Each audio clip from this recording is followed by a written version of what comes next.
जब भाइयों के बीच क्लेश होता है तो क्या होता है? घर का बंटवारा हो जाता है, हीरे जेवरात बट जाते हैं, लोग बट जाते हैं, महाभारत हो जाता है। पर क्या आपने कभी ये सुना है कि दो भाइयों के झगड़े की वजह से दो लेजेंडरी ब्रांड्स खड़ी हो गई हो? ये कहानी है अडोल्फ एंड रुडोल्फ डैसलर की।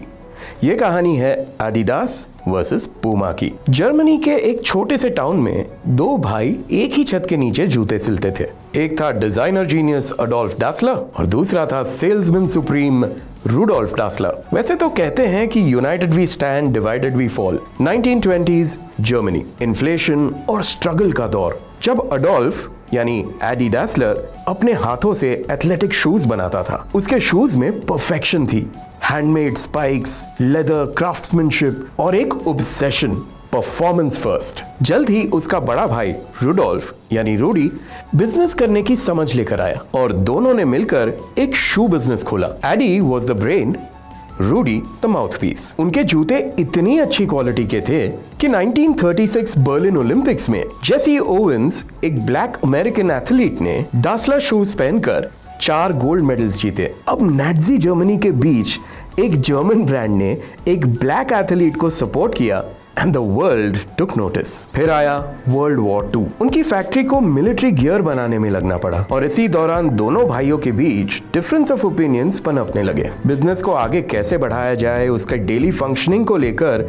दोनों के बीच में डिफरेंसेस बढ़ने लगे। And to top it all, there is an anecdotal incidence of a bomb shelter. Adi और उसकी वाइफ इस बॉम्ब शेल्टर में घुसते हुए बोले, here come the peep again. अब एडी का मतलब बॉम्बर से था, पर रूडी को लगा ये उसके लिए कहा गया है। And that was the last nail in the hatchet. Rudi war के दौरान आर्मी में गया और जब उसे अमेरिकन ने पकड़ लिया तब उसने ये बयान दिया कि उसे उसके भाई ने फंसाया है। आखिरकार भाई का दुश्मन बन गया। Cut to 1948। फैक्ट्री का फ्लोर 2 हिस्सों में बट गया। आदि ने एक तरफ अपना वर्कशॉप बनाया, रूडी ने दूसरी तरफ। एडी ने अपने जूतों का ब्रांड बनाया, एडी प्लस डैसलर मतलब एडिडास, और रूडी ने बनाया RUDA.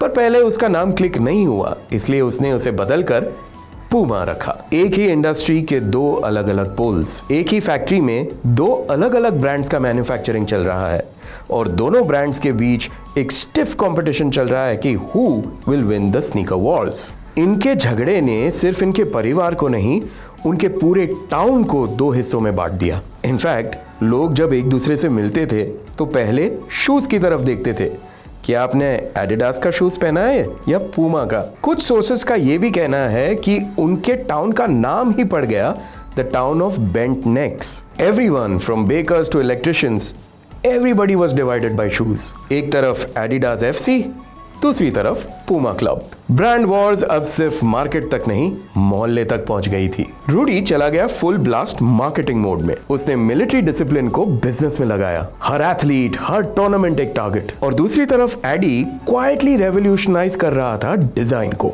Light weight soles, shock absorption और अपना फेमस 3 स्ट्राइप लोगो। फिर आई 1960 ओलंपिक्स की आर्मिन हैरी कहानी। उसने 100 मीटर्स रेस में पूमा के जूते पहनकर गोल्ड मेडल जीत लिया, पर मेडल सेरेमनी में एडिडास के जूते पहनकर पहुंच गया। दोनों भाइयों को लगा कि उनके साथ धोखा हुआ है। फिर आया 1970 वर्ल्ड कप। दोनों कंपनीज ने यह डिसाइड किया that there will be no bidding war over पेले, यानी पेले को कोई स्पॉन्सर नहीं करेगा। But Rudi broke the pact। Pele ने किक ऑफ से पहले रेफरी से कहा कि I need to tie my shoelaces। The camera zoomed in और सब ने देखा पूमा शूज। पूरे वर्ल्ड प्रेस ने फोटो छाप दिया। Rudi had won not the match but the moment। एक ऐसा मार्केटिंग मास्टर स्ट्रोक जिसे आज भी MBA की किताबों में पढ़ाया जाता है। कंपटीशन का लेवल इतना बढ़ गया था कि घर के लोग भी एक दूसरे से बात नहीं करते थे। पूमा के लोग एडिडास के इवेंट में नहीं जाते एंड वाइस वर्सा।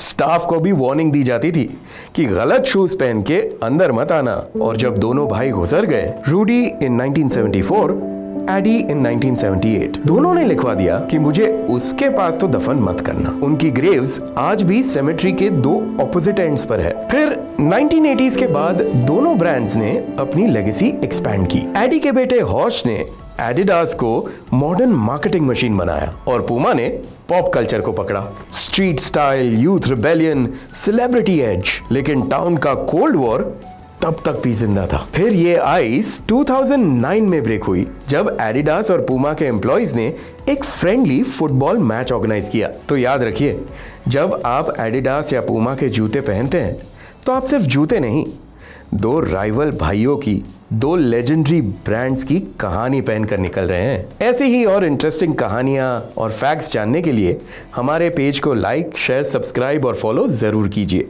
यह है जीरो लाइज फुल फैक्ट्स। ये है फूफा।